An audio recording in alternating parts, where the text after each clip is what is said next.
Israel ও ইরানের মধ্যকার চলমান সংঘাতকে ঘিরে জরুরি বৈঠক ডেকেছে জাতিসংঘের নিরাপত্তা পরিষদ। আল জাজিরার প্রতিবেদনে জানানো হয়েছে, ইরানের অনুরোধে ২০ জুন শুক্রবার নিউ ইয়র্ক সময় সকাল ১০টায় এই বৈঠক অনুষ্ঠিত হবে।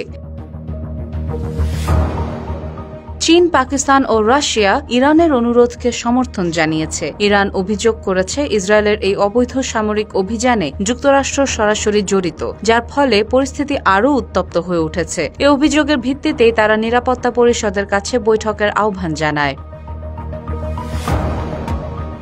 এর আগেও ১৩ জুন একই ইস্যুতে একটি জরুরি বৈঠক হয়েছিল। ওই দিন ইসরায়েল আকস্মিকভাবে ইরানের কয়েকটি পারমাণবিক ও ব্যালিস্টিক ক্ষেপণাস্ত্র স্থাপনায় বিমান হামলা চালায়। এর পাল্টা জবাবে ইরান শত শত ড্রোন ও দূরপাল্লার ক্ষেপণাস্ত্র ছুড়ে ইসরায়েলে আঘাত হানে। এই পাল্টাপাল্টি হামলার ফলে দুই দেশের মধ্যে ৬ দিন ধরে যুদ্ধ চলছে, যাতে বহু মানুষের মৃত্যু ও সামরিক বেসামরিক স্থাপনার ব্যাপক ধ্বংসযজ্ঞ ঘটেছে।